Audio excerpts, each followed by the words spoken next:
తెలంగాణపై కేంద్ర వివక్ష కొనసాగుతూనే ఉందని మంత్రి శ్రీనివాస్ గౌడ్ అన్నారు. జనాభా నియంత్రణ విషయంలో కేంద్ర సూచనల మేరకు దక్షిణాది రాష్ట్రాలు జాగ్రత్తలు తీసుకోవడం వల్ల జనాభా నియంత్రణ సాధ్యమైందని, కానీ ఉత్తరాది రాష్ట్రాల్లో మాత్రం ఆ పరిస్థితి లేదని చెప్పారు. రాష్ట్రంలో జిల్లాలకు 33 ఎంపీ స్థానాలు ఏర్పాటు చేయవలసిన అవసరం ఉందని అన్నారు.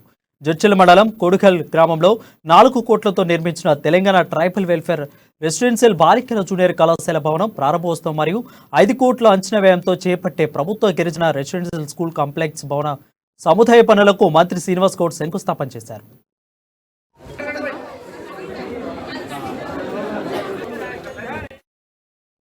జడ్చల్ ఎమ్మెల్యే లక్ష్మారెడ్డి మాట్లాడుతూ ప్రభుత్వం ప్రతి విద్యార్థికి సంవత్సరానికి ₹1,20,000 పైగా ఖర్చు చేస్తూ పౌష్టికాహారంతో పాటు కార్పొరేట్ స్థాయి విద్యను ఉచితంగా అందిస్తుందని అన్నారు.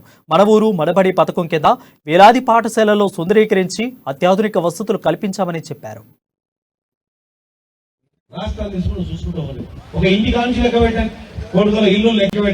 ఇంట్లో ఎంతమంది ఉన్నారు, భూమి ఎంత ఉంది లేదా, ఎన్ని పెన్షన్ వచ్చినాయి, ఎంతమందికి పెన్షన్ వచ్చిందా, సీఎం రిలీఫ్ ఫండ్ వచ్చిందా, అమ్మకు వచ్చిందా, నాయనకు వచ్చిందా, అత్తకు వచ్చిందా, మామకు వచ్చిందా, ఇంట్లో కుటుంబంలో ఏమొచ్చింది, భూమి ఎంత ఉంది, మన భూమి విలువ ఎంత ఉంది, ఇలా భూమి విలువ ఎందుకు పెరిగింది, నీళ్ళు వచ్చినాయి, కరెంట్ వచ్చినాయి, పంటలకు అనువైనటువంటి వాతావరణం ఇప్పుడు ఇంకా మిగిలిన భూములు కూడా పాలమూరు రంగారెడ్డి జిల్లా ప్రాజెక్ట్ కంప్లీట్ అవుతుంది.